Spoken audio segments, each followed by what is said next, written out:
자, 우리 말씀 보도록 하겠습니다. 골로새서 1장 3절에서 12절 말씀입니다. 골로새서 1장입니다. 골로새서 1장 3절에서 12절 말씀입니다.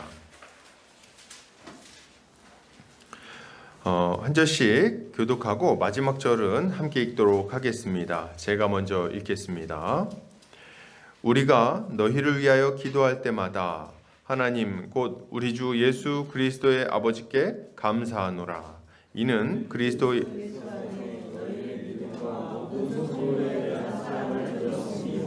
너희를 위하여 하늘에 쌓아둔 소망으로 말미암음이니 곧 너희가 전에 복음 진리의 말씀을 들은 것이라.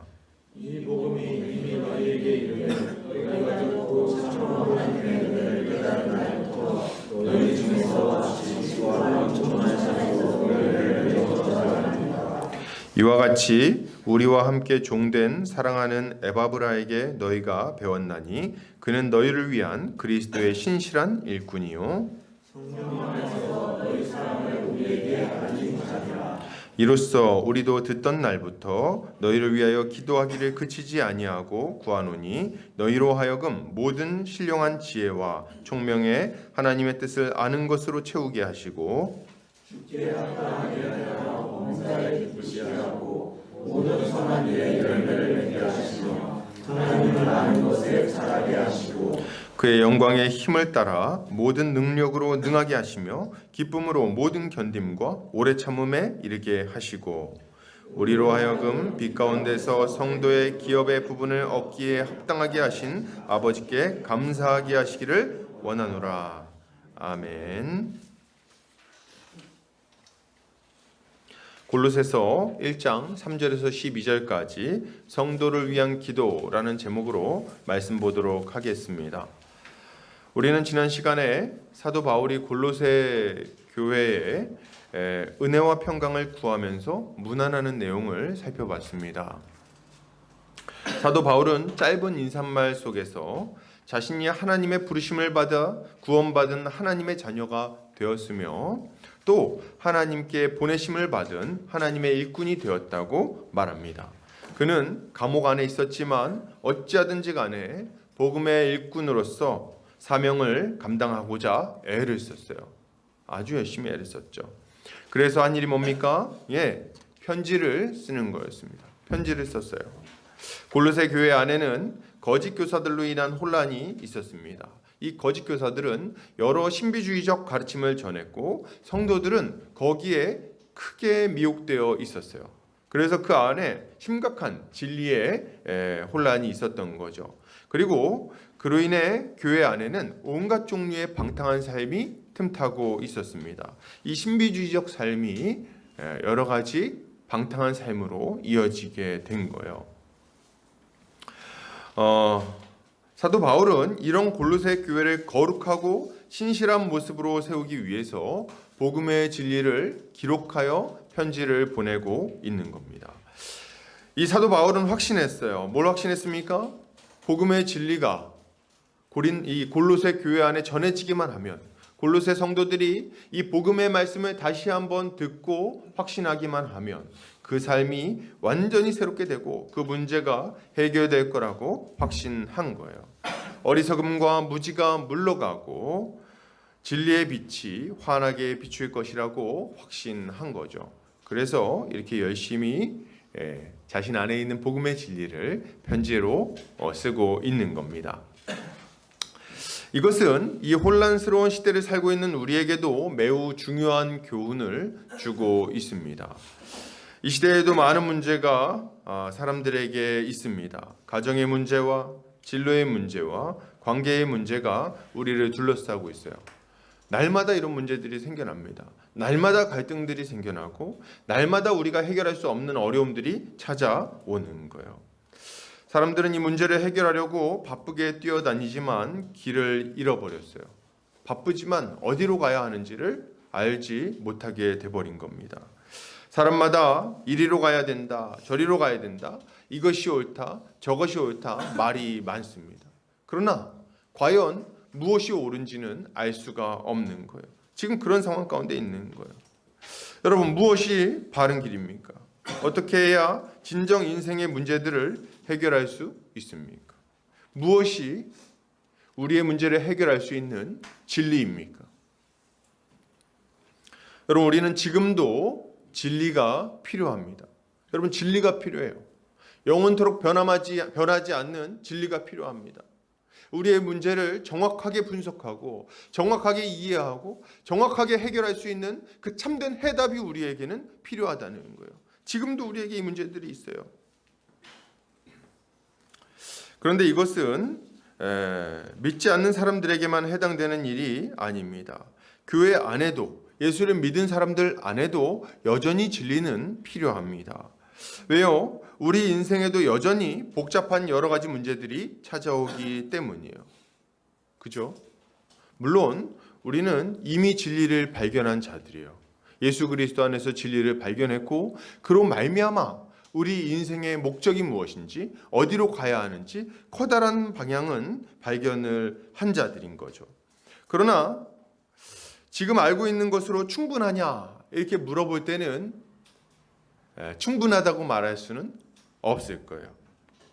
왜 그렇습니까? 우리에게 찾아오는 여러 인생의 복잡한 문제들을 제대로 해결할 수 있을 정도로 충분히 알지 못한 경우가 많기 때문입니다. 우리에게는 더 충만한 진리가 필요합니다. 진리이신 예수 그리스도를 더 깊이 알아가야 되겠어요. 우리 인생의 문제들을 정확하게 분석하고 해결해 나갈 수 있도록 이 복음의 원리를 더 깊이, 더 풍성하게, 더 정확하게 알아야 하는 거죠. 그래서 우리 주님의 가르침이 우리 삶의 깊은 곳까지 영향력을 발휘할 수 있도록 해야 하는 거예요. 이렇게 할 때 우리의 삶은 어떻게 될까요? 점점 더 질서 있고 복된 모습으로 세워지게 될 것입니다. 그런 의미에서 오늘 본문을 살펴보는 것은 의미가 있다고 생각합니다. 왜냐하면 우리 안에 있는 이 여러 문제들을 복음이 어떻게 해결할 것인지, 우리는 이것을 어떻게 형제자매들과 함께 나눌 것인지, 그리고 이 복음이 힘있게 우리의 삶 가운데 역사하기 위해서 우리가 해야 할 일은 무엇인지를 알려주고 있기 때문입니다. 오늘 본문을 통해서 이러한 내용들을 함께 살펴보도록 하겠습니다. 괜찮죠? 네, 감사합니다. 안 괜찮으면 어떡할 거예요? 그냥 할 거예요. 자, 오늘 사도 바울은 자신이 골로새 교회의 성도들을 위해서 기도할 때마다 하나님께 감사한다고 이렇게 말하고 있어요. 3절. 우리가 너희를 위해 기도할 때마다 하나님 곧 우리 주 예수 그리스도의 아버지께 감사하노라. 이렇게 얘기를 하고 있습니다. 기도할 때마다 감사한다. 이렇게 얘기를 하고 있는 거죠. 기도할 때마다 이렇게 감사한다고 말하는 걸 보면 사도 바울이 이 골로새 교회를 보면서 정말 마음으로 깊이 감사했던 것 같아요. 너무 감사하다 이런 생각을 한 거죠. 왜 감사했을까요? 본문에 보니까 그리스도 예수에 대한 골로새 성도들의 믿음과 모든 성도들에 대한 사랑을 전해 들었기 때문이라고 말하고 있습니다. 우리 4절 한번 같이 읽어볼까요? 자, 시작. 이는 그리스도 예수 안에 너희의 믿음과 모든 성도에 대한 사랑을 들었으며, 이렇게 얘기를 하고 있는 거죠. 사도 바울은 골로새 성도들에게 복음이 전파되었다는 소식을 듣고 매우 크게 기뻐했어요. 골로새 성도들에게 복음 전했다는 소식을 듣고, 사실 이걸 좀 생각해 보면은 좀 재밌는 일이긴 합니다. 왜냐하면 골로새 성도들은 사도 바울과 직접적으로 연관 있는 사람들은 아니었기 때문에 그래요. 직접적으로는 별 유익이 없잖아요. 안 그렇습니까? 골로새 성도들한테 무슨 성경금을 바라고 이렇게 지금 기뻐한 게 아니라는 거죠. 혹은 골로새 교회 안에 아는 사람이 있었는데 그가 예수 믿었다는 이야기를 듣고 기뻐하는 게 아니라는 겁니다. 이런 특별한 이해관계가 없었음에도 불구하고 사도 바울은 이 골로새 교회를 보면서 그들에게 복음이 전해졌다는 소식을 들으면서 매우 크게 기뻐하고 감사하고 있는 거죠. 도대체 사도 바울은 어떻게 이렇게 기뻐할 수 있는 걸까요? 그 이유는 뭡니까? 그 이유는 사도 바울이 땅끝까지 복음을 전하라는 주의 명령을 따라 복음을 전하고자 하는 강한 열망이 있었기 때문입니다. 사도 바울은 자신이 하나님의 복음을 전하라고 부르심을 받은 사도라고 이야기를 하고 있죠. 그래서 이걸 전하고자 하는 강한 열망이 있는 거예요. 주님의 명령을 무겁게 받아들이고 있는 겁니다. 그런데 지금 복음이 전해졌다고 하니까 아주 크게 기뻐하고 있는 거죠. 사도 바울을 생각해 보면 이 사람은 늘 복음에 빚진 마음을 가지고 있었습니다. 복음이 아직 전파되지 않은 곳이나 복음을 더 정확하게 들어야 하는 곳이 있다면 어떻게 하든지 간에 그곳에 복음을 전하고자 하는 그런 거룩한 부담감이 있었던 거죠. 왜 그랬을까요? 자신이 복음 전하는 자들을 핍박하고 교회를 잔해했던 일이 있었기 때문에 더더욱 그런 마음이 컸을지도 모르겠습니다. 그런데 이제 충성된 일꾼인 에바브로 디도에게서 골로새의 복음이 전해졌다는 소식을 듣게 된 거죠. 그러니 그 마음이 얼마나 기뻤겠습니까? 복음을 전해야 되는데 이렇게 하고 있는데 누가 와서 얘기해 준 거예요. 내가 전했습니다. 그렇게 했을 때 매우 큰 기쁨이 있었던 거죠. 와, 거기도 복음이 전파됐다고 할렐루야, 기쁘다, 감사하다, 이렇게 지금 이야기를 하고 있는 거죠. 근데 저는 뭐 이제 강도는 좀 다르지만 우리에게도 약간 이런 마음이 조금씩은 다 있지 않나, 이런 생각을 좀 해봅니다. 여러분, 우리는 정말 상관없는 아프리카에 복음 전해졌다는 소식을 들으면 기쁩니다. 우리 아무 상관이 없잖아요. 아프리카 오지에 뭐 이름도 알지 못하는 어떤 마을, 어떤 나라, 그런 나라에 복음이 전해져서 사람들이 거듭나고 회심하고 주님께로 돌아왔다는 소식을 들으면 이유는 모르지만 기뻐요. 그렇지 않습니까? 안 기쁜 표정이 몇 명 있는데 그러나 기뻐요. 왜 기쁩니까? 영적인 감각이 있는 거예요. 나의 한 몸 된 가족이 늘어났구나. 저 영원한 멸망에 들어갈 수밖에 없는 불쌍한 자들이 주님의 은혜로 거듭나서 영원한 생명을 얻게 되었구나. 내 형제가 살아났구나. 이런 감각이 있는 거예요. 그래서 그것을 크게 기뻐하게 되는 거죠. 자, 그러면 사도 바울은 복음 전해지는 것을 왜 이렇게 기뻐하는 걸까요? 왜 이렇게 복음 전하는 일에 진심인 겁니까? 어떤 분들은 막 요리에 진심이고 먹는 거에 진심이고 그런데 사도 바울은 왜 복음 전해지는 거에 이렇게 진심인가요? 이유가 뭡니까? 그 이유는 아주 분명하죠. 복음에는 능력이 있기 때문에 그렇습니다. 이 복음에는 능력이 있어요, 여러분. 역사하는 힘이 있습니다. 죽어있는 영혼을 살려내고 인생의 문제를 해결할 수 있는 그런 강력한 능력이 있는 거예요. 사람을 완전히 새롭게 만들어서 새로운 삶을 살게 할 수 있는 능력이 복음 안에 있다는 겁니다. 그래서 사도 바울이 이렇게 이 복음의 진심인 거예요. 사도 바울은 로마서에서 이렇게 말합니다. 로마서 1장 16절 한번 같이 읽어볼까요? 시작. 내가 복음을 부끄러워하지 아니하노니 이 복음은 모든 믿는 자에게 구원을 주시는 하나님의 능력이 됨이라. 먼저는 유대인에게요, 그리고 헬라인에게로다. 아멘.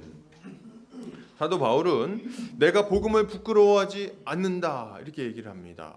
부끄러워하지 않는다. 이거는 어떤 걸 좀 전제합니까? 언뜻 들었을 때 복음이 약간 부끄러운 소식처럼 들릴 수도 있다는 거예요. 그죠? 왜 그럴까요? 복음은 그 핵심에 예수 그리스도의 십자가가 있습니다. 예수 그리스도께서 이 땅에 오셔서 십자가에 달려 죽으셨다는 것이 복음의 핵심이에요. 그런데 이 십자가라는 것은 사람들이 들을 때 유쾌한 소식도 아니고 그것이 그렇게 지혜로워 보이는 소식도 아니기 때문에 그렇습니다. 헬라 사람들은 이 십자가를 매우 끔찍한 것으로 여겼어요. 왜냐하면 이 십자가형을 당할 때 당하는 고통이 일반적으로 우리가 생각하는 사형 제도의 수준을 넘어서기 때문에 그렇습니다. 뭐 이 얘기는 몇 번 설명을 들으신 적이 있으시죠? 약간 더운데 에어컨을 좀 틀어주실래요? 네. 거기 있었군요. 십자가형은 이렇게 이거 굳이 지금 설명해야 되는가 싶긴 한데 간단하게만 설명하면은 이렇게 목을 쳐서 죽는 것처럼 짧은 시간에 죽이는 형벌이 아니에요. 십자가 형벌은 양 손에 이렇게 못을 박고 양 발을 겹쳐서 이렇게 못을 박거든요. 근데 오랫동안 살아있게 만들면서 괴롭히는 형벌입니다. 그래가지고 사람이 너무 오래 안 죽어서 기록에 보면 한 3, 4일 동안 살아있었다는 기록들이 막 남아있어요. 그러니까 우리가 곤충 채집하면 매미 같은 거를 이렇게 핀셋으로 꽂아놓지 않습니까? 그런 종류의 어떤 그 죽임을 죽이는 거거든요. 죽도록 하는 거거든요. 그래서 사람을 이렇게 딱 꽂아놓고 빨리 안 죽으니까 그 전에 채찍질을 많이 했습니다. 그래가지고 거의 죽게 된 사람을 매달아서, 출혈이 많은 사람을 매달아놔서 최대한 빨리 죽게 이렇게 이제 해놓은 거예요. 근데 이 십자가형은 너무 잔인해가지고 당시에 로마 사람들은 이 십자가형을 당하지 않았습니다. 로마 시민들은 영모죄 이런 게 아니면 십자가형을 당하지 않았어요. 이방인들만 그런 방식으로 죽였습니다. 로마의 시인인 키케로는 뭐라고 얘기했냐면 신사적인 로마인이라면 십자가를 입에 담지 않아야 된다. 교양 있는 로마인이라면 이렇게 이제 얘기를 할 정도로 아주 끔찍한 형벌이었던 거죠.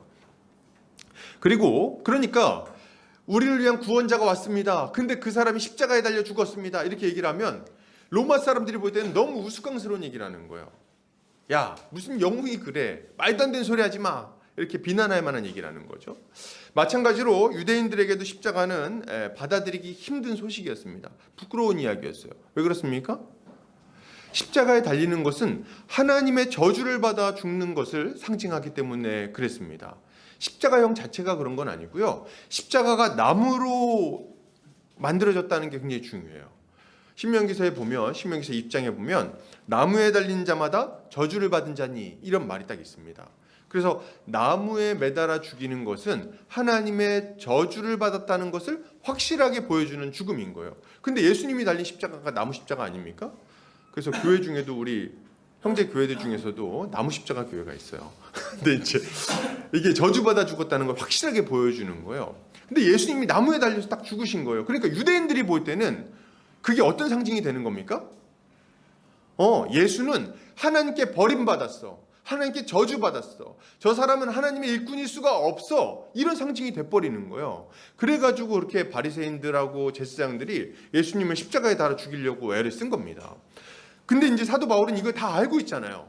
그렇기 때문에 사람들에게 이거 전하려고 그러면은 이게 매우 껄끄러운 거예요. 언뜻 들을 때는 이게 굉장히 부끄러운 소식입니다. 우리야 지금 보면 막 귀에도 달고 다니고 목에도 걸고 다니고 막 그러잖아요. 감각이 없어서 그래요. 여러분 한번 생각해 보세요. 어떤 그 목사님이 이거 굉장히 표현을 잘했었는데 그대로 표현하지 않고 한 가지 좀 예를 들면 이런 식의 지금의 감각으로 치자면, 여러분 우리를 구원하기 위한 구원자가 이 땅에 왔습니다. 그는 전기의자에서 전기 충격을 받아 죽었습니다. 여러분 전기의자에 죽은 그분을 믿으십시오. 이렇게 얘기하는 거예요. 여러분 어때요? 느낌이 어떻습니까? 전기의자라 그러니까 좀 약간 와닿으시죠? 그게 무슨 구원자야? 약간 이런 느낌을 받지 않습니까? 그래서 여러분 전기의자를 믿으십시오. 뭐 이렇게 얘기하는 거랑 비슷하게 십자가를 믿으라는 거는, 그러니까 그 감각이 좀 굉장히 좀 괴리되어 있는 거죠. 그래서 굉장히 부끄러워할 만한 소식인 거예요. 근데 이 사도 바울이 이상한 사람 아닙니까? 이 이상한 소식을 전하려고 정말 온갖 노력을 다 하고 있는 거예요. 여러분 전기의자를, 지금으로 치자면 전기의자를 믿어야 됩니다. 우리를 위한 예수 그리스도의 그 전기의자에서 죽으신 죽으심을 믿어야 됩니다. 이렇게 얘기를 하고 있는 거예요. 그걸 전하려고 애쓰고 있다고 막 얘기를 하는 거죠. 그러니까 이게 얼마나 어색한 일입니까? 그런데 지금 사도 바울이 이렇게 얘기하고 있는 거예요. 내가 이 복음을, 이 십자가를 부끄러워하지 않는 이유가 있다. 이것이 사람들이 들을 때 거리끼는 것이고 받아들이기 힘든 것임에도 불구하고 내가 이것을 기꺼이 전하고 자랑스럽게 전하는 이유가 있다. 그 이유가 뭡니까? 이 복음은 모든 믿는 자에게 구원을 주시는 하나님의 능력이 되기 때문이다. 이렇게 이야기를 하고 있는 거예요. 여러분 복음에는 능력이 있습니다. 복음은 죄인을 살리는 능력이 있어요. 영원한 멸망에 들어갈 수밖에 없는 자를 죄 용서를 받게 하고 영원한 생명에 들어가게 하는 능력이 있다는 거예요. 멸망 가운데 들어갈 수밖에 없는 죄인들, 더러운 죄를 즐거워하고 쾌락을 즐거워하고 하나님을 대적하며 살아가는 자들, 그런 자들을 완전히 뒤바꾸어놓을 수 있는 능력이 이 복음 안에 있다는 겁니다. 왜 이 복음 안에 그런 능력이 있습니까? 이 복음이 우리가 받아야 될 죄의 형벌을 대신 받은 죽음이기 때문에 그렇습니다. 예수 그리스도의 그 저주스러운 죽음은 그분의 죄 때문에 이루어진 것이 아니었어요. 그분이 받으신 모든 형벌은 우리가 받아야 될 그 저주의 형벌을 대신 받으신 거였습니다. 우리가 달려야 될 그 십자가에 대신 달리신 거예요. 그분은 죄가 없으신 분이었고 완전하신 하나님의 아들이셨죠. 그런데 그럼에도 불구하고 죽을 수밖에 없었던 이유는 그분이 우리의 모든 죄를 대신 담당하여 대신 저주를 받기 위함이었던 거예요. 그렇기 때문에 사도 바울은 이걸 전하는데 아무 거리낌이 없는 겁니다. 기꺼이 전하려고 그러는 거예요.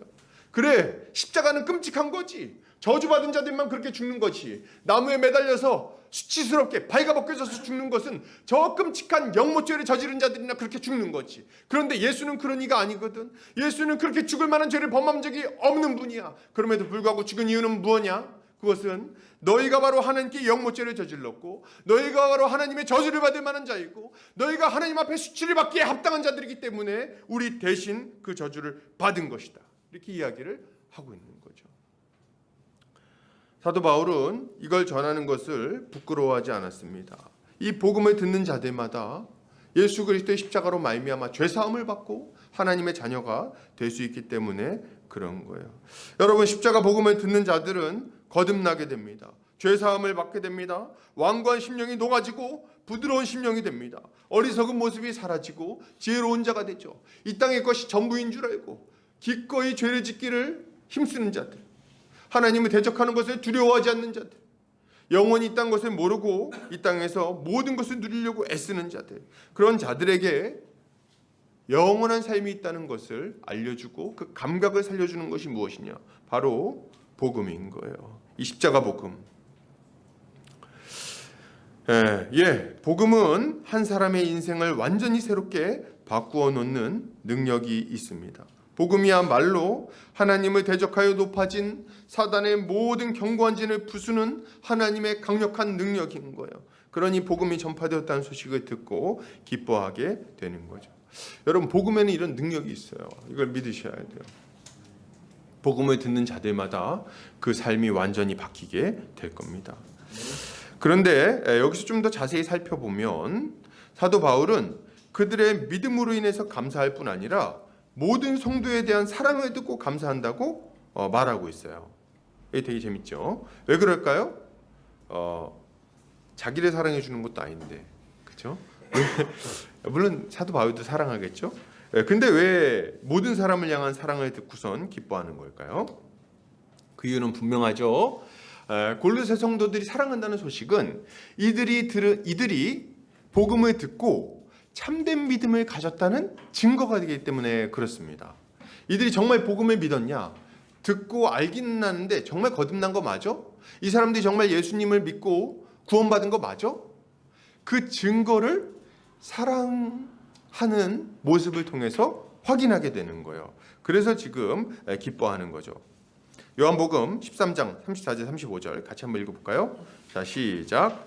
새 계명을 너희에게 주노니 서로 사랑하라. 내가 너희를 사랑한 것 같이 너희도 서로 사랑하라. 너희가 서로 사랑하면 이로써 모든 사람이 너희가 내 제자인 줄 알리라. 아멘. 그러니까 지금 골로새 성도들이 서로 사랑하는 것은 그들이 예수의 참된 제자라는 것을 확실하게 보여주고 있는 거예요. 그죠? 얼마나 기뻤을까요? 복음이 전파됐는데 이 복음을 진짜 믿었다는 증거가 막 나타나는 거예요. 그래서 지금 바울이 크게 기뻐하고 있는 거죠. 그래서 뭐 저도 이제 이게 어떤 건지 좀 약간 알 것 같기도 해요. 여러분도 어느 정도 알 수 있어요. 여러분이 친구한테 복음을 전했다고 한번 생각해 보세요. 복음을 막 이렇게 전해서 야, 너 예수 믿어야 돼. 응? 정신 차려. 술 좀 그만 처마시고. 하면서 이제 막 이렇게 얘기할 수 있잖아요. 아, 이제 무슨 말을. 정신 차려 이거 사 이렇게 하면서 너 예수님 믿으면 정말 너 지금 문제가 다 거기서 오는 거 아니냐. 정신 차려. 예수님 믿어봐. 좋아. 했어. 복음을 막 내가 나한테 10번만 시간 줘. 복음의 기초를 알려줄게. 그래가지고 이제 막 알려줬어. 그때 얘가 이제 너 대신 너 밥 사 이렇게 해가지고 밥 얻어 먹으면서 복음도 듣고 막 이렇게 그렇게 해서 이제 알려줬네. 근데 들었더니 얘가 어느 날부터 삶이 막 바뀌는 거예요. 예수님 얘기를 자꾸 하고 그래서 예수님이 어쨌다는 건데 그 믿음이 뭔데 자꾸 물어보고 믿음의 3요소가 뭐야 막 물어보고 그리고 이제 막 나중에 돼가지고 뭡니까? 근데 정말 예수님 다시 오시는 거 맞아? 막 이렇게 물어보고 그럼 나 구원 받을까? 뭐 이런 거 궁금해하고 말이죠. 그리고 어느 날 보니까 막 옆에서 갔더니 평소 같은 쳐다도 안 보던 그런 사람들 보는데 막 그냥 돈을 나눠주기도 하고 괜히 와가지고 막 착한 일 하고 섬기려고 그러고 표정이 좀 벌써 좀 선해지고 옛날 표독스러웠는데 이렇게 막 바뀌는 거예요. 그걸 볼 때 마음이 어떨까요? 그걸 볼 때 마음이 얼마나 기쁘겠습니까? 저는 이제 우리 성도님들 볼 때 그런 마음이 좀 있어요. 원래 좀 본인들은 이렇게 생각할 수 있으나 원래 착했는데 뭐 이렇게 느낄 수 있는데 그렇지 않아요. 처음 봤을 때 표정은 내가 다 기억하고 있어. 그 완고한 표정. 안 들을 거다. 한번 해보시지. 다 알고 있어요. 그런데 어느 순간 표정이 좀 이렇게 부드러워지고 그리고 재미없는 농담에도 웃어주고 말이죠. 점점 좋아지는 거예요. 복음을 들으면 막 얼굴 활기가 넘치고 옛날에는 제가 기억하고 있는 분들이 몇 분 있어요. 어둠 그 자체야 올 때. 문을 열고 들어오는 순간 막 어둠이 들어오는 것 같아요. 우울해 벌써. 보는 중 그쪽을 안 보게 돼 자꾸 부담스러워서. 근데 어느 날 보면 얼굴이 막 그냥 빛이 나고 있는 거예요. 환해져가지고 말도 아주 힘이 써지고 아주 그냥 되지도 않는 유머를 하려고 그러고 그런 일들이 막 생기는 거예요. 재밌죠. 이런 변화를 볼 때 정말 너무 기쁘고 감사한 거예요. 그죠? 사도 바울이 그런 기쁨으로 지금 감사하고 있는 겁니다. 자, 그러면 이런 사랑의 열매가 맺혀지게 되는 이유는 뭐였을까요? 그 이유는 분명하죠. 십자가 복음이 사람들 안에 영원한 소망을 주기 때문에 그렇습니다. 영원한 소망을 주는 거예요. 그러니까 어두웠던 사람이 밝아지고 그냥 완고했던 사람들의 마음이 녹아지게 되는 거죠. 사도 바울은 이들을 위하여 하늘에 쌓아둔 소망이 있다고 말하고 있습니다. 우리 5절 같이 한번 읽어볼까요? 자, 시작. 너희를 위하여 하늘에 쌓아둔 소망으로 말미암음이니 곧 너희가 전에 복음 진리의 말씀을 들은 것이라. 아멘. 사도 바울은 하늘에 쌓아둔 소망이 있다. 너희를 위해 쌓아둔 소망이 있다. 이렇게 이야기를 하는데 이게 무슨 말입니까? 죽고 나면 천국에 갈 거라는 말을 하는 걸까요? 예, 물론 그것도 포함되는 이야기입니다. 그러나 여기서 천국은 장소적인 의미에서의 하늘을 말하는 것은 아닐 거예요. 죽어서 저 하늘로 올라갈 거야 이런 얘기를 하는 건 아닐 거라는 겁니다. 하늘은 하나님이 거하시는 처소를 의미하죠. 그러니까 지금 하늘에 쌓아둔 소망이라 함은 장차 이 땅에 임할 하나님의 나라에서 영원토록 복락을 누리게 될 것에 대한 소망을 말하고 있는 거죠. 여러분, 우리는 장차 영원한 나라에서 영원토록 복락을 누리며 살게 될 겁니다. 예수를 믿는 모든 자는 죽음을 두려워할 필요가 없어요. 왜요? 죽음을 통과하여 영원한 멸망으로 들어갈 것이 아니라 죽음을 통과하여 영원한 생명으로 들어갈 것이기 때문에 그렇습니다. 그래서 세상 사람들은 죽음을 보면서 슬퍼합니다. 영원한 이별이라고 생각하고 막 슬퍼하고 고통스러워요. 그러나 신자는 그렇게까지 슬퍼하지 않습니다. 물론 잠시의 이별이 잠시 못 만나게 되는 것이 슬픔을 주긴 합니다. 아쉬움을 주기도 하죠. 그러나 그럼에도 불구하고 슬픔에 매몰되지 않는 이유는 우리에게 영원한 삶이 기다리고 있다는 것을 알기 때문이에요. 그것 때문에 죽음에 사로잡히지 않고 기뻐하며 감사하며 죽음을 이기는 소망 있는 삶을 살아가게 되는 거죠. 근데 이게 다는 아닙니다. 하나의 소망은 죽음 이후의 삶만을 이야기하는 게 아니에요. 우리는 예수 그리스도를 믿음으로 말미암아 하나님의 백성들이 되었죠. 이것은 믿을 때 성령을 받아 그리스도와 연합함으로 이루어지는 일입니다. 즉각적으로 이루어지는 일이에요. 그래서 예수를 믿는 자들은 죽음 이후가 아니라 믿는 즉시 하나님의 백성이 되어 하나님의 다스림 가운데 살아가게 되는 거예요. 이게 무슨 말입니까? 이거 좀 쉽게 설명하면 죽은 다음에 천국에 가는 게 아니라 예수를 믿는 즉시 천국 백성이 된다는 얘기입니다. 그래서 이 땅에서부터 천국의 복을 누리며 살아갈 수 있게 된다는 거예요. 이것은 우리가 왕 되신 하나님의 다스림 가운데 살아갈 때 그가 주시는 풍성한 복을 죽어서가 아니라 이 땅에서도 맛보며 살아갈 수 있다는 이야기를 하고 있는 겁니다. 누구든지 예수를 믿기만 하면 영원한 복을 보장받을 뿐 아니라 이 땅에서도 복을 누리며 살아가게 됩니다. 이 땅에서도 여러분 할렐루야.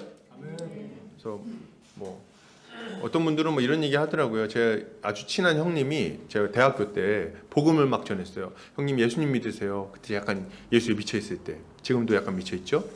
근데 이제 막 전했어요. 예수님 믿으셔야 돼요, 형님. 너무 친했어요. 술 친구였는데. 근데 이제 어때는 이제 정신 없었는데, 근데 중간에 제가 회심했어요. 그래가지고 이제 그런 사람을 좀 멀리하면서 형님하고 그래도 친하니까 형님 예수님 믿으세요 이렇게 얘기를 했어요. 근데 이 형님이 저한테 했던 얘기가 있어요. 그 축제 때여서 잊혀지지도 않아. 밤에 술 잔뜩 취해가지고 야 종현아, 근데 나는 있잖아. 복음은 저기 할머니 할아버지들한테 먼저 전해야 된다고 생각해. 이렇게 얘기를 했던 게 생각이 납니다. 왜냐면 그분들이 이제 죽기 전에 이제 빨리 믿어야 되니까. 그리고 나는 잘 이렇게 살다가 죽기 전에 믿을게. 이렇게 얘기했던 그게 아직 생각이 나요. 왜 그런 얘기를 할까? 그때는 이제 약간 근데 반박할 논리가 없더라고요. 지혜로운데 약간 이런 생각 들기도 하고. 근데 이제 지금 생각하니 이것이 참 얼마나 답답한 일입니까? 이거는 예수 믿는 게 괴롭다는 것을 전제하는 얘기 아닙니까? 그죠? 예수 믿는 게 세상 삶보다 너무 고리타분하고 지루하고 재미가 없어. 너무 괴로운 거야. 그러니까 근데 지옥은 가면 안 되잖아. 그러니까 이 땅에서 잔뜩 즐기고 나서 죽기 직전에 딱 예수 믿고 아싸리 지혜롭다. 약간 이런 생각을 하고 있는 거거든요. 근데 이게 얼마나 어리석은 얘기냐면 이런 것과 똑같아요. 야, 결혼은 지옥이야. 그러니까 젊을 때 결혼하지 말고 한 75살, 80살 이렇게 됐을 때 그때 결혼해. 이렇게 얘기하는 것과 똑같은 겁니다. 전제가 뭐예요? 괴롭다. 결혼은 지옥이다. 결혼 무슨 영화도 있는 것 같은데? 결혼은 지옥이다. 그죠? 그러니까 그 너무 괴로운 거니까 하지 마. 그래 나중에 죽기 전에 안 해보면 아쉬우니까 해. 그러니까 이런 거랑 비슷한 거예요. 그 감각이 다른 거죠. 우리가 예수를 믿어야 되는 이유는 뭡니까? 이 땅에서부터 그 하나님 나라의 복을 풍성하게 누리면서 행복하게 살 수 있기 때문에 그런 거예요. 죽어서만 기쁜 게 아닙니다. 이 땅에서도 복락을 충만하게 누리는 거예요. 여러분 마가복음 10장 29절에 30절 한번 같이 한번 읽어볼까요? 자 시작. 예수께서 이르시되 내가 진실로 너희에게 이르노니 나와 복음을 위하여 집이나 형제나 자매나 어머니나 아버지나 자식이나 전토를 벌인 자는 현세에 있어 집과 형제와 자매와 어머니와 자식과 전토를 100배나 받되 박해를 겸하여 받고 내세의 영생을 받지 못할 자가 없느니라. 아멘. 여러분 제가 기복주의라서 이런 말 하는 게 아니에요. 그런 게 아닙니다. 몇 배나 받는다 그럽니까? 딱 보세요. 몇 배래요? 100배를 받는다고 얘기하지 않습니까? 물론 박해를 겸해서 받긴 합니다. 그러나 100배라잖아요. 100배. 응? 줄 위해서 100만 원 쓰면 어떻게 된다는 겁니까? 1억. 그래서 좋은데? 이렇게 지금 생각하시는 분 혹시 있습니까? 여러분 여기서 이제 근데 좀 이해가 안 되는 부분이 있어요. 뭡니까? 집이나 전토를 100배 받는 거는 뭔지 알겠는데 어머니와 형제 자매를 100배로 받는다고? 엄마가 100명이 돼? 별로 좋지 않은 것 같기도 하고 이게 뭘까? 이런 느낌은 좀 받을 수 있어요. 이게 뭘 얘기하는 겁니까? 이거는 교회를 말하는 거예요. 예수 그리스도를 믿음으로 말미암아 교회가 되어 교회 안에서 누리는 하나님 나라의 복을 이렇게 지금 설명을 하고 있는 거예요. 여러분 우리가 예수를 믿으면요 즉시로 이 땅에서 엄마 아빠가 100명이 됩니다. 100명이 뭐야? 어마어마하게 많아져요. 왜 그렇습니까? 당장에도 여기 교회 안에 우리가 다 영적인 가족이 됐지 않습니까? 그러면 어머니가 벌써 몇 명인 거예요? 눈에 띄는 것만 지금. 눈에 띄는 거. 난 아니야 생각하시는 어머니들 계신데 이렇게 벌써 여기 지금 난 누나라고 해줘 이렇게 하시나요? 벌써 3분 맞습니까? 그렇죠? 이게 많은 거예요. 여기한테는 더 많겠죠? 지금 더 많아 더. 그래서 엄마 아빠가 많아지고 형제자매가 많아지고 말이죠. 그래서 100배가 돼버리는 거예요. 그리고 우리가 가지고 있는 전토나 이런 것도 100배가 돼버려요. 왜요? 가족 재산은 내 재산이니까. 내 재산이니까. 물론 우리가 사유재산을 인정 안 하는 건 아닙니다. 그런 게 아니라 공산당이 아니라 우리가 예수를 믿고 나면 초대교회를 보세요. 각자 가지고 있는 것을 내어주어서 유무상통합니다. 그래가지고 가난한 자가 없어져 버려요. 더 이상 이 결핍이 없어집니다. 왜요? 우리가 다 가족이 되어서 필요한 것들을 서로 채워주기 때문에 그런 거예요. 이런 복을 받게 된다고 이야기를 하고 있는 거예요. 여러분 이것이 얼마나 기쁜 일입니까? 영적인 가족들이 생긴다는 거예요. 이들은 내가 좋을 때만 함께하지 않아요. 힘들 때나 슬플 때나 다 함께하고 가난하고 비천할 때도 함께합니다. 그래서 한평생 믿고 의지하며 함께 살아가는 거죠. 육신의 가족은 돈 문제 때문에 욕하고 두 번 다시 얼굴 안 본다고 말하기도 합니다. 그렇지 않습니까? 그래서 명절 때만 되면은 선산 문제로 싸워요. 형님이 뭘 했어? 이렇게 하면서 이제 내가 다 봤어 이렇게 하면서 이제 너 아무것도 안 해놓고 자꾸 뭐 이런 거 달라 그러는 거야. 이거 내가 더 했으니까 더 받아야 돼. 이러면 싸웁니다. 그러고 나서 두 번 다시 안 본다 그러고 막 이렇게 해요. 이런 일이 비일비재합니다. 너무 많아요. 이게 육신의 가족이죠. 그러나 예수 그리스도 안에서 한 몸 한 가족이 된 영적 가족이 된 교회는 그렇지 않습니다. 물질 때문에 다투는 것이 아니라 도리어 서로를 위하여 물질을 내어줄 뿐 아니라 심지어는 자기 목숨까지도 내어줍니다. 그래서 우리 믿음의 선배님들 보면은 정말 생판 남한테 막 그냥 재산을 갖다 바치는 거예요. 그러니까 이게 얼마나 황당한 일입니까? 이해할 수 없는 모습이죠. 가난한 사람들에게 재산을 나누어주고 그리고 심지어는 그들을 위하여 목숨까지도 내어주고 말이죠. 그러니 이런 형제 자매들을 둔 사람들은 고단한 인생길을 걸어가면서도 두려워하지 않고 기쁘게 찬양하며 살아갈 수 있는 거죠. 이것이 예수 그리스도의 믿음으로 말미암아 우리에게 주어지는 소망인 거예요. 영원한 소망, 이 땅에서도 누리는 소망, 이렇게 말할 수 있는 거예요. 자, 그런데 이때 우리가 한 가지 알아야 될 게 있습니다. 그게 뭡니까? 이러한 하늘 소망을 누리며 살아가는 것은 자동으로 이루어지는 일은 아니라는 거예요. 만약 그랬다면 현재 교회의 여러 모습들이 설명이 되지 않겠죠. 그럼 뭡니까? 우리는 어떻게 해야 이러한 천국의 복을 풍성하게 누릴 수 있는 겁니까?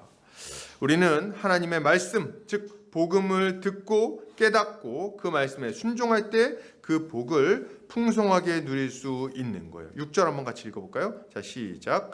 이 복음이 이미 너희에게 이름에 너희가 듣고 참으로 하나님의 은혜를 깨달은 날부터 너희 중에서와 같이 또한 온천에서도 열매를 맺어 자라는도다. 아멘. 듣고 어떻게 해야 돼요? 깨달아야 돼요. 말씀을 듣고 그 말씀대로 살기를 힘써야 됩니다. 그 말씀에 순종하는 일이 많아져야 돼요. 그렇게 할 때 우리는 점점 더 그 복을 누리게 되는 거죠. 여러분, 우리는 말씀에 날마다 더 순종해야 됩니다. 말씀을 계속해서 듣고 말씀에 날마다 더 순종해야 돼요. 믿음이 자라나야 돼요. 믿음으로 순종하는 일이 날마다 더 많아져야 됩니다. 지난주보다 이번 주에 더 많이 순종하셔야 되겠어요. 물론 이번 주는 지난주보다 좀 덜했던 것 같다. 그런 날도 있을 수 있겠죠. 그러나 어찌하든지 간에 점점 더 예수 그리스도를 닮아가야 되는 거예요. 조금씩이라도. 2보 전진을 위한 1보 후퇴 괜찮아요. 중간중간 넘어지는 거 괜찮아요. 예수 그리스도의 십자가 보혈을 의지하여 회개하면 됩니다. 그리고 다시금 한 걸음 더 앞으로 나아가면 되는 거죠. 이렇게 할 때 우리는 점차 많은 열매를 맺으며 복을 누리게 되는 거예요. 이것을 사모하고 이렇게 살아가기를 힘쓰는 우리 형제자매님들 되시기를 주의 이름으로 축복합니다. 네. 자, 계속해서 보겠습니다. 그렇다면 교회가 이렇게 믿음의 열매를 맺으며 잘 자라가기 위해서는 무엇이 또 더 필요할까요? 할 때 신실한 일꾼이 필요합니다. 오늘 사도 바울은 골로새 교회가 이런 열매를 잘 맺게 되기까지 수고한 사람이 있다고 말하고 있어요. 7절 8절 같이 한번 읽어볼까요? 자, 시작. 이와 같이 우리와 함께 종된 사랑하는 에바브라에게 너희가 배웠나니 그는 너희를 위한 그리스도의 신실한 일꾼이요 성령 안에서 너희 사랑을 우리에게 알린 자니라. 아멘. 사도 바울은 에바브라를 자신들과 함께 종된 자라고 이렇게 설명을 합니다. 그는 골로새 교회에 복음을 전했을 뿐 아니라 성도들을 말씀으로 잘 지도했던 인물이기도 해요. 그는 골로새 성도들을 위해서 세워진 그리스도의 일꾼이었고요. 그들이 참된 믿음을 가지고 있다는 소식을 사도 바울에게 알린 인물이기도 했습니다. 골로새 교회는 이 에바브라의 수고로 인해서 선한 열매를 맺을 수 있게 된 거죠. 근데 여기서 한 가지 주목할 만한 표현이 있어요. 그게 뭐냐? 사도 바울이 그를 우리와 함께 종된 에바브라라고 부른다는 점입니다. 왜 이런 호칭이 필요했을까요, 여러분? 우리와 함께 종된 에바브라. 왜 이렇게 표현을 굳이 했을까요? 이유가 있었어요. 일단 이 에바브라가 진실로 바울의 동역자이기 때문이기도 했습니다. 진짜 동역자였죠. 그래서 이렇게 부르는 거기도 하고, 또 하나의 이유는 거짓 교사들로 인해 혼란에 빠져 있는 골로새 교회 성도들에게 그들이 진실로 믿고 따라야 될 일꾼이 누구인지를 알려주고자 한 거기도 합니다. 여러분, 이거 중요한 얘기입니다. 잘 들으세요. 사도 바울은 지금 에바브라가 자신들과 동일한 하나님의 일꾼이며 그가 전한 복음이 자신들이 전한 복음과 같은 것이라고 확증해주고 있는 거예요. 지금 골로새 교회에는 천사 숭배를 가르치는 신비주의 이단이 들어와 있었어요. 아주 이상한 사람들이죠. 그러니까 직통 계시를 주장하기도 하고 뭐 이런 사람들인 거예요. 그들은 성도들을 미혹해서 복음의 진리에서 멀어지게 만들었어요. 그리고 이들로 인해서 성도들은 큰 혼란에 빠져 있었습니다. 그런 일이 지금 골로새 교회 안에 막 일어나고 있는 거예요. 그러니까 내가 하나님의 계시를 받았다. 이렇게 예배할 때, 이 천사들의 예배를 흉내내서 이렇게 예배할 때 하나님이 더 높은 영적 차원으로 우리를 데리고 갈 거다. 너네들 삼층천 보고 싶어? 삼층천? 이렇게 얘기하면서 입신하고 싶지 않니? 이렇게 하면서 지금 이제 막 얘기를 하고 있는 거예요. 근데 이런 얘기를 자꾸 들으니까 골로새 성도들이 혼란스러운 거죠. 아니, 누구 말이 맞는 거야? 왠지 이 사람들이 뭔가 좀 더 좀 신령해 보이기도 하고 수염도 길고 능력 있어 보이지 않아? 에바브라는 맨날 하는 얘기 보면 십자가 얘기나 하고 재미도 없고 뭔가 좀 지루한 것 같기도 하고, 그죠? 그래가지고 이들이 지금 혼란을 느끼고 있는 겁니다. 거짓 교사들의 말에 매력을 느꼈어요. 여러분, 거짓 교사들이 매력적이지 않았다면 이들이 사역을 할 수가 없었을 거예요. 이들의 가르침이 매력적이지 않았다면, 그리고 사람들의 그 어떤 간지러운 부분을 긁어주지 않았다면 이 거짓 교사들이 영향력 있게 사역을 하지 못했을 겁니다. 근데 골로새 성도들이 막 넘어갔잖아요. 이거는 사람들이 들을 때 굉장히 매력적인 형태를 갖추고 있었다는 걸 알려주고 있는 거예요. 근데 왜 에바브라는 안 그랬죠. 발음이 이렇게 안 됩니다.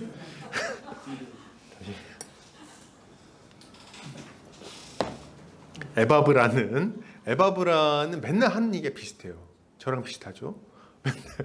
예수 믿으십시오. 예수님 십자가 죽으심은 형벌의 대속적 죽음입니다. 화목제물 대심입니다. 하나님의 진노를 대신 감당한 겁니다. 우리 죄를 대신 짊어지시고 죽임을 당하셨어요. 예수님 하나님의 아들이십니다. 믿음의 3요소는 지식동의 신뢰 믿고 있습니까? 열매가 있습니까? 맨날 점검하고 안 했습니까? 회개하세요. 뭐 이런 얘기들. 딱 들었을 때 이렇게 새롭지 않고, 딱 들었을 때 그렇게 매력적이지 않고, 어떻게 보면 딱 들었을 때 그냥 또 그 얘기, 이런 느낌을 자꾸 주는 거예요. 그러니까 어디서 들었더니 내가 오늘 하나님의 음성을 들었는데, 하나님이 나한테 이런 마음을 주셨는데, 하나님이 왠지 이렇게 하라 그러시는 것 같아. 뭐 이런 얘기들. 내가 오늘 기도하는데 하나님이 뭔가 보여주셨어. 왠지 빨간색인 것 같기도 하고, 그리스도의 보혈인가? 그렇게 하면서 말이죠. 이렇게 할 때 얼마나 이게 뭔가 좀 생생합니까? 그래서 내가 오늘 네가 자꾸 눈앞에 보이더라고. 너 뭔가 좀 좋은 일이 있을 것 같다. 뭐 이런 얘기 해주고. 그리고 막 기도할 때 보니까 그냥 기도 안 해. 막 기도할 때도 보면 에바브라는 맨날 기도할 때 하나님 아버지 감사합니다. 이렇게 기도하는데 이 사람은 달러. 랄랄랄랄랄라. 그러니까 뭔가 달러. 뭐지? 못 알아듣는 말로 기도도 하고. 뭔가 좀 신령한 얘기. 다 신령한 사람들이 이유가 있습니다. 이렇게 얘기하면서. 하늘의 지혜, 하늘의 비밀이 있습니다. 이렇게 얘기하고. 그러니까 사람들이 막 이렇게 미혹되는 거예요. 괜찮은데, 그럴만한데, 그럴듯한데 생각을 하는 거죠. 그래서 그들의 가르침에 귀를 기울이는 거죠. 이런 상황에서 사도 바울이 뭐라고 말하는 겁니까? 이렇게 얘기하는 거예요. 아니, 이 어리석은 사람들아, 이렇게 얘기하는 거예요. 이 어리석은 사람들아, 너희가 지금 복음을 듣고 복음 배운 게 누구 덕분이냐? 이렇게. 누구 덕분에 예수님을 안 거야? 누가 너네한테 예수님을 전해줬어? 누가 예수님의 십자가를 전해줬어? 너네 누가 전한 말을 듣고 거듭났어? 너희가 어떻게 거룩의 열매를 맺게 됐어? 너희가 어떻게 교회가 되었느냐? 이걸 물어보고 있는 거죠. 누가 너네의 일꾼이야? 물어보고. 너네가 에바브라에게서 듣고 예수를 믿게 됐지 않니? 그가 전한 복음이 너희를 거듭나게 했고 이제껏 예수 그리스도에 따라 열매 맺게 만들지 않았냐?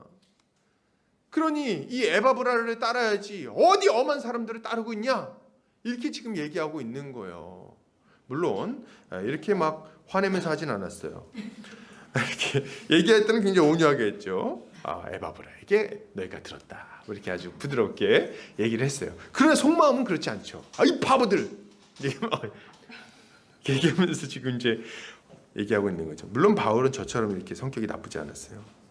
굉장히 온유하게 얘기를 했어요. 여러분, 그러나 지금 이 사도 바울의 말은 온유했을지언정 골로새 성도들이 해야 할 일이 무엇인지를 아주 분명하게 알려주고 있는 겁니다. 누구를 따라야 된다는 거예요? 에바브라를 잘 따르라는 거예요. 그의 권위를 인정하고 그의 가르침을 따라 살아가라는 겁니다. 여러분, 교회가 바른 진리 안에서 건강하게 자라가기 위해서는 신실한 일꾼의 지도를 받는 것이 반드시 필요합니다. 여러분, 반드시 필요해요. 내가 적당히 이렇게 유튜브에서 좋은 말씀 들으면 되지 않을까? 안 됩니다, 여러분. 그렇게 단순하지 않아요, 우리 영적 생활이. 이 시대에는 하나님의 말씀을 들을 수 있는 통로가 여러 통로가 있습니다. 이렇게 여러 인터넷 매체들도 있고 책도 있고 많이 있어요. 이것은 한편으로는 매우 감사한 일입니다. 왜요? 복음을 들을 수 있는 기회가 많아졌다는 이야기이기도 하고 복음이 전파될 수 있는 통로가 넓어졌다는 것을 의미하기도 하기 때문입니다. 그러나 다른 한편으로는 이것은 우리가 경각심을 가질 부분이기도 한 거예요. 아주 비상한 경각심을 가질 필요가 있습니다. 왜 그렇습니까? 참 교사들이 있는 만큼 거짓 교사들도 많이 있기 때문에 그렇습니다. 이건 제가 그냥 하는 말이 아닌 건 다 아실 거예요. 유튜브 들어가서 조금만 살펴보세요. 이단은 이 인터넷 팀을 따로 만들어서 인터넷 전단팀 팀을 만들어서 운영을 합니다. 실제로 있어요. 그런 팀이. 그래서 이 사람들 전문적으로 사용을 해요. 영상도 아주 멋지게 만들고 특히나 기업화되어 있는 통일교라든지 아니면 하나님의 교회라든지 아니면 뭡니까 여러 많이 있어요. 이단이 한둘이야 말이지. 너무 많어. 근데 얘네들은 정말 전문적으로 합니다. 영상도 보면 되게 세련됐어요. 옛날처럼 막 불타는 거 막 나와서 이런 거 나오지 않아요. 그렇게 딱 봐서 막 그냥 너무 촌스럽고 아유 이건 틀렸다 이런 게 아니야. 요새는 아주 세련 정장을 딱 입고 오고 아주 은갈치 정장. 그렇게 넥타이도 착 아주 몸매도 날씬해. 나같지 않아. 딱 다니면서 어떻게 합니까? 성경책 딱 들고 차 문 열리면서 나오는 거 멋있더라고. 문 탁 열리면서 탁 나와가지고 탁 걸어가지고 딱 서가지고 딱 사람들 앞으로 지나가요. 막 그럼 사람들이 막 기도하고 그 앞으로 딱 뚜벅뚜벅 걸어가서 올라가서 딱 서죠. 예수를 사랑하십시오. 딱 할 때 막 사람들이 막 넘어지고 말이지. 막이 꺼져 막 이렇게 하면 난 넘어가고 막. 그러니까 사람들이 그런 걸 보면서 막 그냥 미혹이 되는 거예요. 저는 아주 답답하다고 생각합니다. 그 분별하기가 어려워졌어요.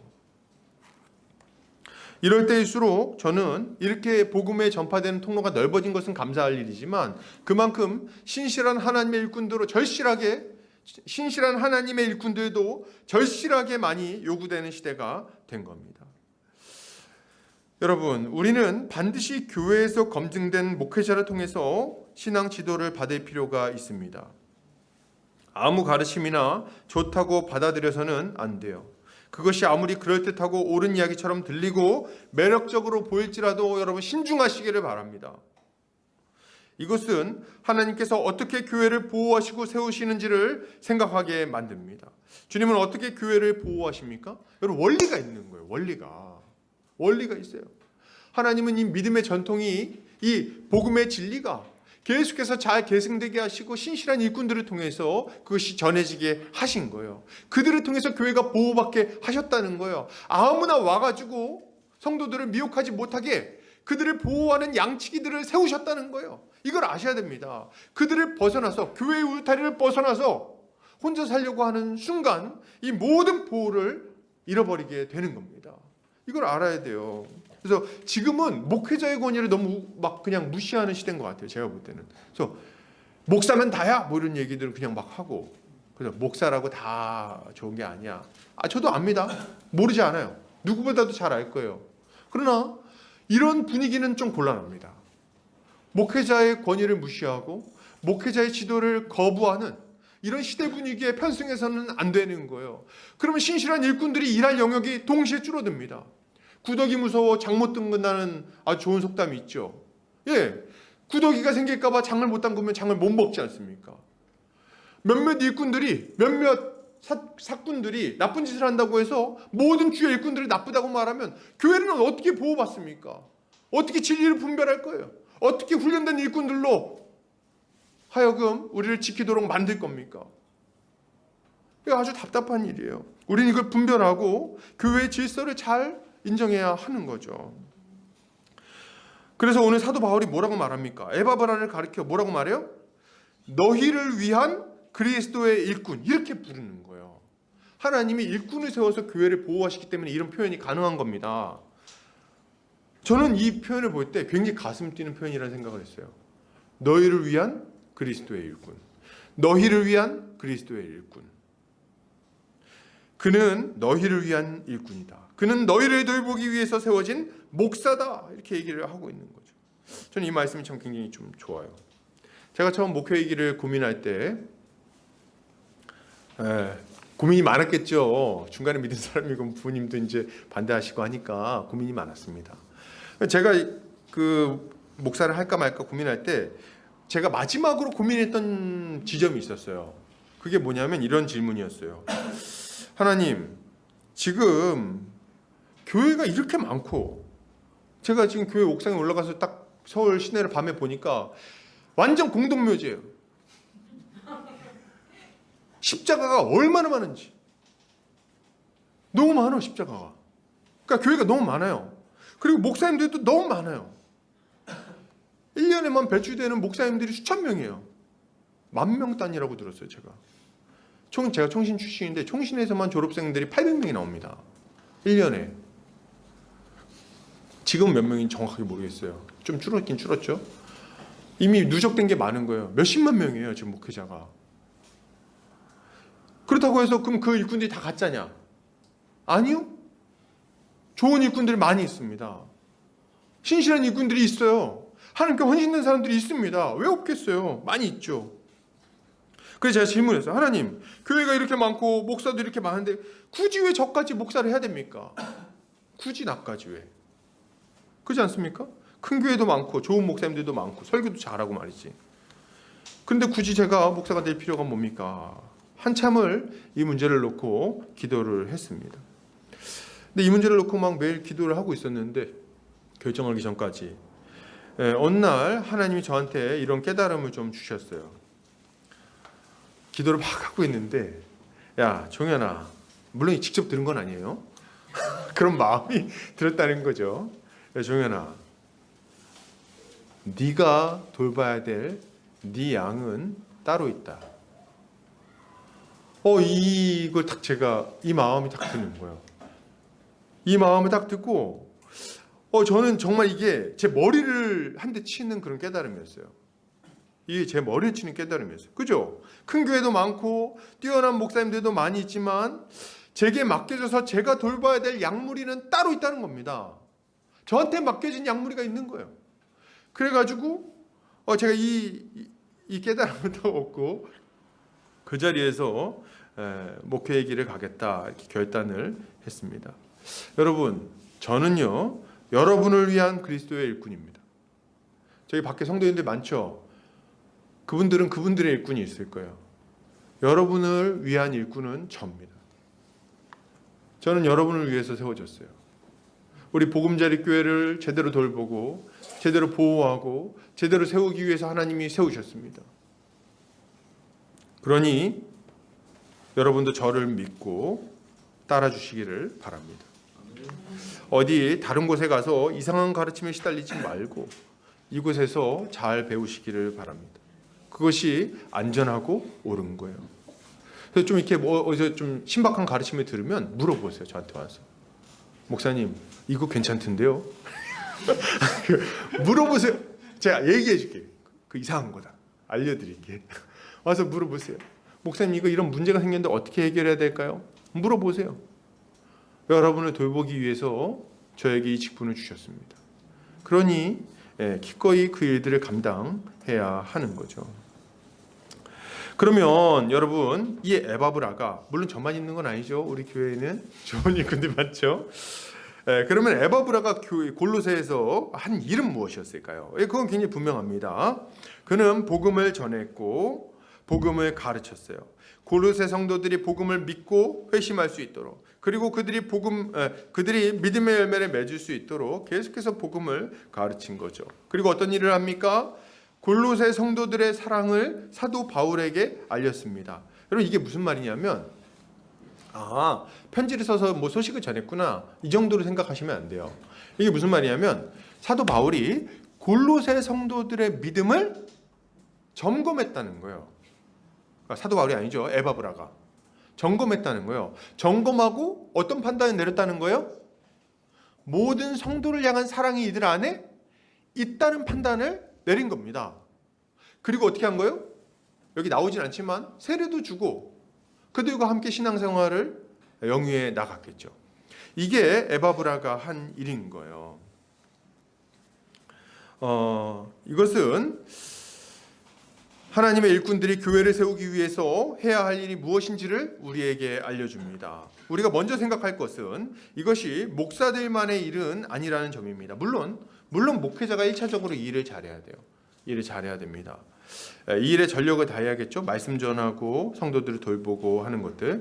그러나 목사만의 일이냐고 하면 그렇지는 않아요. 우리는 함께 그리스도 예수의 종된 자로서 교회를 세우기 위해서 이 사역에 함께 동참해야 하는 거죠. 자, 그러면 그리스도의 일꾼인 우리가 해야 할 일은 무엇입니까? 첫째로 우리는 복음을 먼저는 좀 잘 배워야 되겠어요. 일꾼 일해놓고서 뭘 또 배우라 그럽니까? 이렇게 얘기할 때 잘 배워야 잘 가르치죠. 그렇지 않습니까?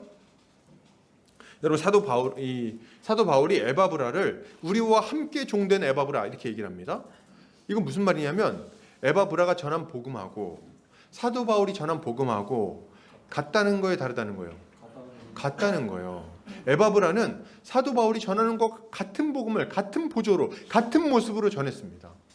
그렇기 때문에 그를 그리스도의 일꾼이요 함께 일꾼된 자라고 말할 수 있는 거죠. 우리는 복음을 좀 잘 배워야 돼요. 먼저 그런 의미에서 잘 배워야 됩니다. 잘 배워야 돼. 그래서 이 복음의 진리를 정확하게 잘 전할 수 있을 정도 좀 훈련을 받았으면 좋겠어요. 여러분 이래도 좋고 저래도 좋은 게 아니에요. 뭐로 가도 서울로 가는 게 좋은 게 아닙니다. 이런 식으로 복음을 왜곡하는 자들이 얼마나 많았습니까? 그리고 그런 자들로 인한 폐해는 또 얼마나 컸습니까? 그럼 생각해 보세요. 뭐 이렇게 복음을 전하는 것을 의료행위에, 영적인 의료행위에 좀 이렇게 비유한다고 하면 어떻습니까? 뭐 이렇게 어떤 의사가 봉합 수술을 막 하는데 몰라 대충 꼬매면 되지 뭐 이렇게 얘기하면 괜찮습니까 이 의사? 몰라 어쨌든 티는 안 나잖아 비슷해 다 꼬매고 나면 똑같아 이렇게 얘기하는 거 괜찮습니까? 어떤 요리사가 뭐 요리를 해가지고 주는데 간도 안 맞추고 그냥 재료는 다 살아 있고 그런 걸 주면서 뱃속에 들어가면 똑같아 이렇게 얘기한다면 그를 제대로 된 요리사라고 말할 수 있습니까? 그를 일꾼이라고 말할 수 있어요? 그럴 수 없는 거죠. 우리도 마찬가지예요. 우리는 우리가 다루고 있는 이 가르침이 영혼의 문제, 인생의 문제를 다루는 것임을 알고 분명하고 정확하게 잘 가르칠 수 있도록 잘 배워야 하는 거예요. 그리고 이렇게 잘 배웠다면 둘째로는 진지하고 신실한 태도로 복음을 전하고 가르쳐야 되겠습니다. 적당히 가르치고 넘어갈 것이 아니라 상대방이 잘 알아들을 수 있도록 가르쳐야 돼요. 그럼 딱 가르쳐서 잘 못 알아들으면 어떻게 해야 됩니까? 한 번 더 가르쳐야 돼요. 반복해서 가르쳐야 됩니다. 이렇게 할 때 형제의 영혼을 잘 지킬 수가 있는 거죠.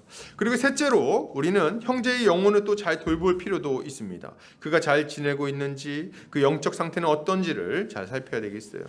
그리고 그가 잘 세워질 수 있도록 만나고 보살펴야 되는 거죠. 이것이야말로 주의 일꾼들이 교회를 건강하게 세우기 위해서 함께 힘써야 될 주님의 일들인 거예요. 우리가 이를 잘 감당하기만 하면 교회는 어떻게 될까요? 건강하고 복된 모습으로 잘 세워질 수 있을 거예요. 이렇게 힘쓰는 성도님들 되시기를 주의 이름으로 축복합니다. 아멘. 마지막으로 좀 살펴보겠습니다. 자, 그러면 주의 일꾼들이 교회를 건강하게 세우기 위해 끝으로 또 힘써야 될 일은 무엇일까요? 할 때 그것은 기도입니다. 기도. 이제 기도해야 되겠어요. 말씀 전했으니까 끝입니까? 아니죠. 기도해야 되겠어요. 사도 바울은 자신들이 골로새 교회의 소식을 들은 날부터 그들을 위한 기도를 그치지 않았다고 말하고 있습니다. 왜 기도해야 될까요? 왜 기도해야 됩니까? 예, 자신들의 모든 사역 가운데 하나님께서 친히 일하시기를 간구하고 있는 겁니다. 하나님이 역사하시기를 구하고 있는 거예요. 이 일이 하나님이 개입하셔야만 되는 일이라는 것을 잘 이해하고 있는 거예요. 여러분, 사람이 우리의 이성은 계시 수납의 도구라 그랬어요. 계시 수납의 도구다. 이게 무슨 말이냐? 우리가 머리로 이해해가지고 믿는 게 아니라는 거예요. 하나님께서 이 계시를 깨닫게 하셔야 믿을 수 있는 겁니다. 우리가 이걸 이해하지 못하면 우리의 모든 사역이 우리 손에 달려있다고 착각할 때가 많이 있습니다. 그러나 실상은 그렇지 않아요. 우리가 지난 시간 때도 살펴봤지만 깨닫게 하시는 분은 하나님이십니다. 우리의 능력과 무관하게 온전히 하나님의 은혜로 사람이 거듭난다는 거예요. 사람의 마음을 부드럽게 바꾸시고 깨닫게 하시고 말씀이 사람의 마음 안에서 자라나게 하시는 분이 있으십니다. 그게 누구십니까? 성령님이시죠. 성령님. 그리고 그 말씀에 순종하며 살아갈 능력도 주시죠. 그리고 이 모든 일이 아름답게 열매 맺게 하시는 분도 성령님이십니다. 그러니 우리가 성령의 역사를 의지하여 기도하는 것은 너무나도 당연한 일인 거죠. 더더군다나 지금 사도 바울 입장에서는 골로새 교회에서 멀리 떨어져 있었잖아요. 감옥 안에 있었잖아요. 만약에 좀 만날 수 있었으면 뭔가 좀 더 해보려고 했을지 모르겠는데 멀리 있었지 않습니까? 그러니까 더더군다나 하나님의 은혜를 의지할 수밖에 없는 거예요. 자신의 손이 닿지 않는 곳에서 하나님의 손길이 닿기를 의지하며 그것에 간구하고 있는 거죠. 이것이 지금 사도 바울이 기도하는 이유인 거예요. 여러분, 이것을 생각할 때 하나님의 일꾼들이 해야 될 일은 너무나도 분명합니다. 기도해야 되겠어요, 여러분. 기도해야 된다. 그러면 뭘 기도해야 됩니까? 오늘 사도 바울은 교회를 위해서 7가지를 기도하고 있습니다. 정리해 보니까 그렇더라고요. 좀 하나씩 좀 보면은, 첫째로 우리는 성도들이 하늘의 지혜와 총명을 받아서 하나님의 뜻을 알게 되는 것을 위해서 기도를 좀 해야 되겠어요. 우리가 흔히 하는 오해 뭡니까? 똑똑한 사람이 성경도 더 잘한다. 정말 그럴까요? 약간 그런가? 안 그래요. 안 그렇다. 아무리 머리가 좋다 한들 믿음이 없다면 결코 성경을 이해할 수 없습니다. 이해할 수 없을 뿐만 아니라 받아들이고 순종할 수도 없어요. 왜 그렇습니까? 그것이 어리석어 보이기 때문에 그렇습니다. 그렇기에 주의 일꾼들은 성도들이 하나님의 말씀을 제대로 이해하고 받아들일 수 있도록 기도해야 하는 거죠. 이것은 온전히 성령의 역사로 이루어지는 일인 거예요. 이 깨달음이라고 하나요? 그래서 맨날 보던 말씀인데 어느 날 갑자기 확 그 의미가 이해되는 순간들이 있어요. 그러니까 예를 들어서 뭐 이런 거는 새로운 정보 파악은 아닙니다. 예를 들면 이런 거, 예수님이 우리 죄를 위하여 죽으셨습니다. 우리를 대신하여 십자가에 못 박히셨습니다. 그래서 우리 죄 용서 받게 되었어요. 얼마나 단순해요. 얼마나 쉬워요. 남녀노소 불구하고 다 이해할 수 있는 말입니다. 근데 이걸 이해를 못하는 거예요. 근데 어느 순간 이 지혜와 계시의 영이 역사하시면 이게 이해가 되는 겁니다. 그리고 받아들여지는 거죠. 자, 둘째로 기도해야 될 것은 모든 선한 일에 열매를 맺게 하시는 걸 기도해야 돼요. 여러분, 말씀은 기쁜 것이지만 항상 기쁜 건 아닙니다. 여러분, 왜 그럴까요?